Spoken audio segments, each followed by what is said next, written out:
गोरखपुर चलते हैं, आपको सीएम योगी आदित्यनाथ की सीधी तस्वीरें आपको दिखा देते हैं। और प्यारे छात्र छात्राएं,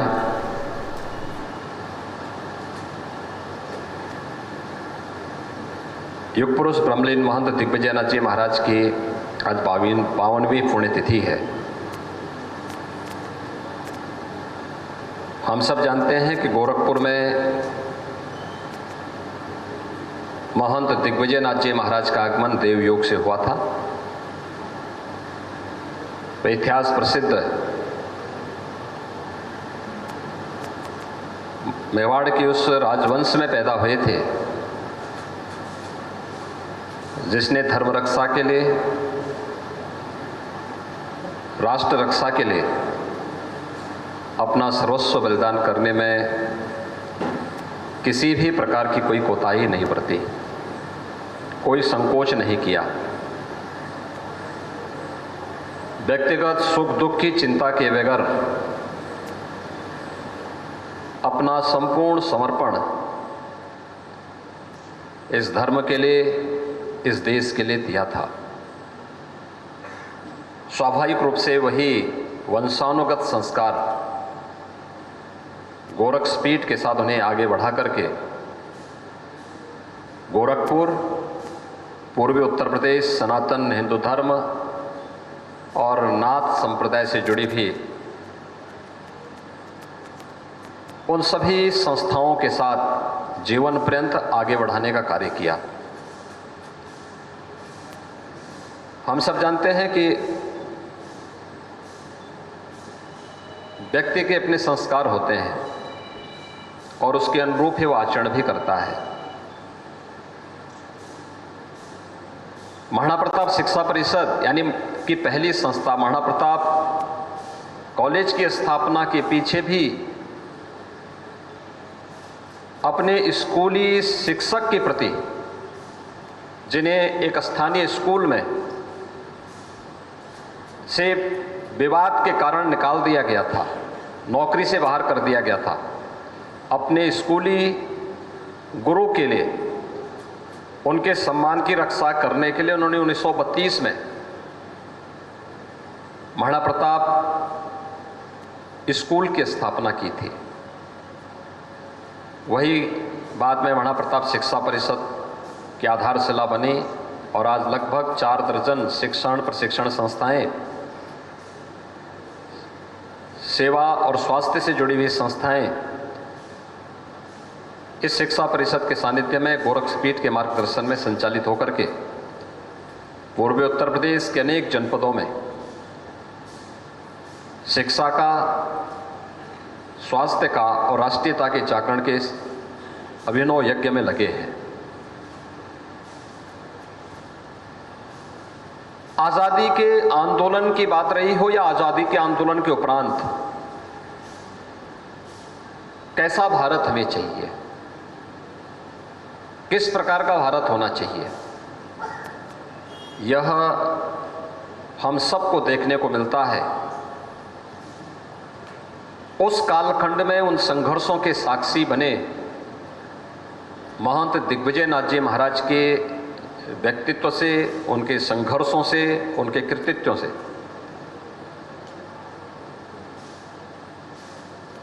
स्वाभाविक रूप से उन्होंने गोरखपीठ में जिस केवल आध्यात्मिक और धार्मिक शिक्षा के साथ ही नहीं बल्कि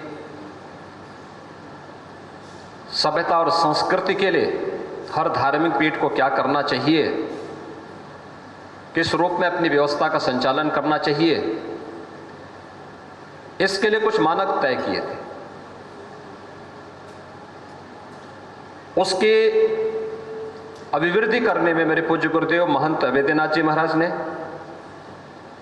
और आज हम उन्हीं सब का अनुसरण करते हुए गोरखपीठ और उससे संबद्ध सभी संस्थाएं उसका अनुसरण करते हुए निरंतर महायोगी गुरु गोरक्षनाथ जी, पूज्य सिद्धों, संतों और योगियों की इस परंपरा को आगे बढ़ाने का कार्य भी कर रहे हैं।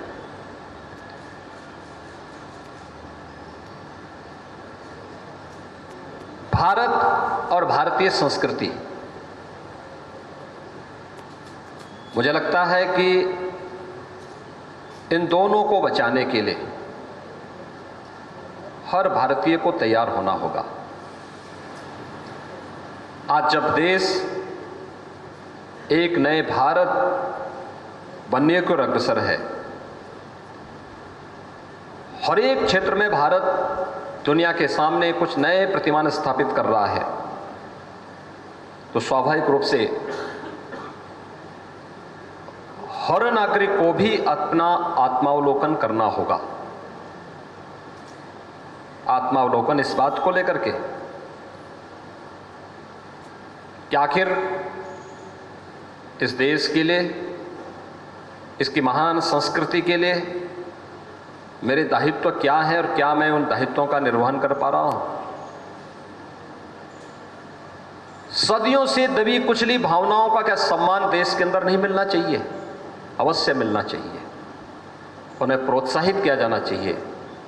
हर स्तर पर उन्हें आगे बढ़ाने की आवश्यकता है और सरकारें उसी प्रकार से अपने उन दायित्वों का ईमानदारी पूर्वक निर्वहन करने का पूरा प्रयास कर रही है। हमने तो उत्तर प्रदेश में इस बात के लिए कहा कि हर धार्मिक पीठ अपने यहाँ संस्कृत विद्यालय खोले, सरकार उसमें सहयोग करेगी। और हमने तभी तमाम संस्थाओं को कहा कि देखिए, शिक्षकों की तैनाती, संस्कृत के शिक्षकों की तैनाती आप करिए, लेकिन योग्यता को आधार बनाइए। लेकिन योग्यता कौन देगा? योग्यता तो मुझे लगता है कि संस्कृत के विश्वविद्यालय को, संस्कृत के संस्थानों को और आश्रमों को ही देना होगा।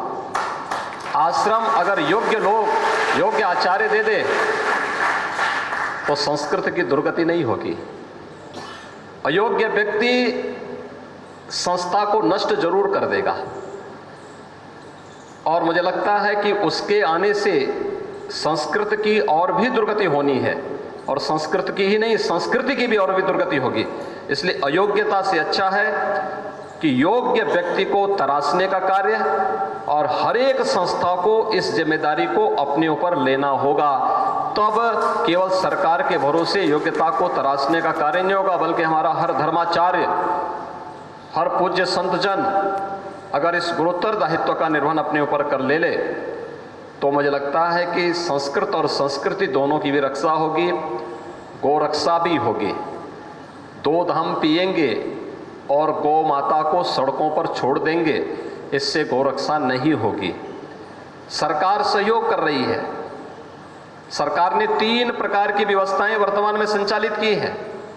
निराश्रित गौ आश्रय स्थल की 6 लाख गौवंश है उसमें,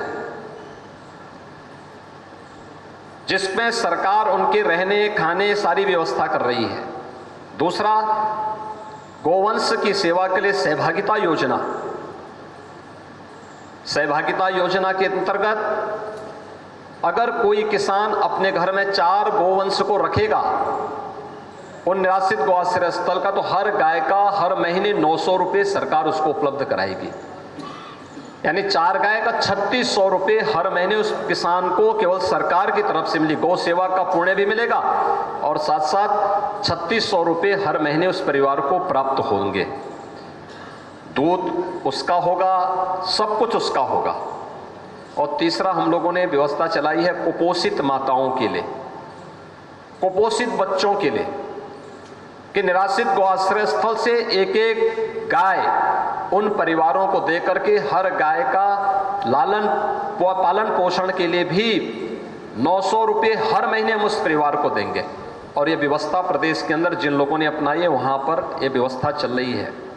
मुझे अफसोस है, एक भी धार्मिक स्थान ने अब तक हम लोगों से एक भी गाय सरकार से नहीं ली और वे इस प्रकार की व्यवस्था के साथ जुड़ने में रुचि नहीं ले पाते, जबकि मूल काम धार्मिक और सामाजिक संस्थाओं का होना चाहिए था। और इसलिए मेरी अपील होगी, धर्म की रक्षा तब होगी जब हम उनके मूल को समझने का प्रयास करें, उन मूल्यों को समझने का प्रयास करें। गोरक्षा भाषणों से नहीं, गोरक्षा के लिए हमें गौ माता के प्रति उस प्रकार के श्रद्धा का भाव, अपने स्तर पर जितनी व्यवस्था कर सकते हैं उसको तो हम आगे बढ़ाएं, लेकिन शासन स्तर पर भी अगर कुछ प्रयास हुए हैं तो उसको भी अगर हम अपने साथ जोड़ करके और अच्छे ढंग से उसको आगे बढ़ा देंगे तो मुझे लगता है कि गोरक्षा भी होगी। आप गोरक्षपीठ में जाएंगे, यहाँ प्रसाद ग्रहण करिए, यहाँ जितना प्रसाद बन रहा है सब गौ माता के गोबर गैस से, जो गैस उपलब्ध हो रही है उसी ईंधन से पूरा यहाँ पे प्रसाद बन रहा है। यानी ऊर्जा की स्रोत भी गौ माता है। हमारे खेतों में जितना भी अन्न उत्पन्न होता है ये गाय के गोबर और गाय के खाद से ही होता है। आप देखें उसमें मार्केट के उसमें और उसमें कितना अंतर है। एकदम स्वादिष्ट है, एकदम मीठापन है उसमें।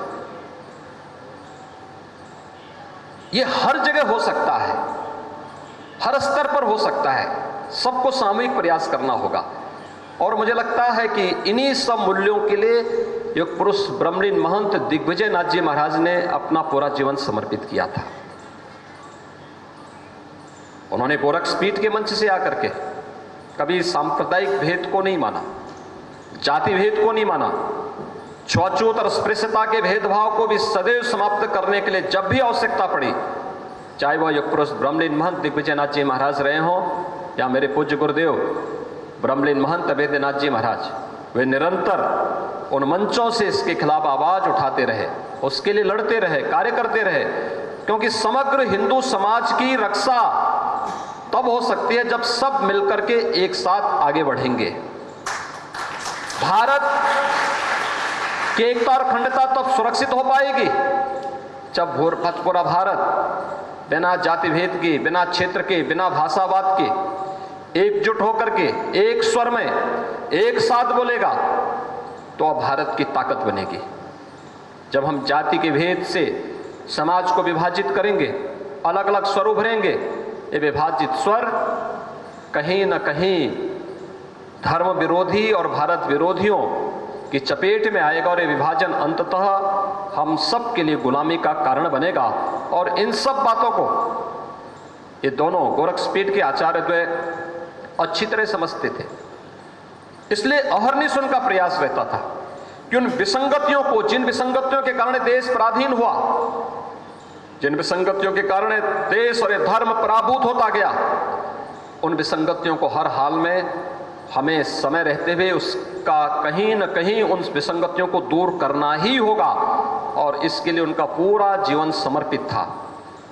आज मुझे प्रसन्नता है कि विगत 7 दिनों से इस साप्ताहिक श्रद्धांजलि समारोह का कार्यक्रम गोरक्षपीठ की ओर से, यहाँ पर आयोजन समिति की ओर से विगत 50-52 वर्षों से निरंतर चल रहा है।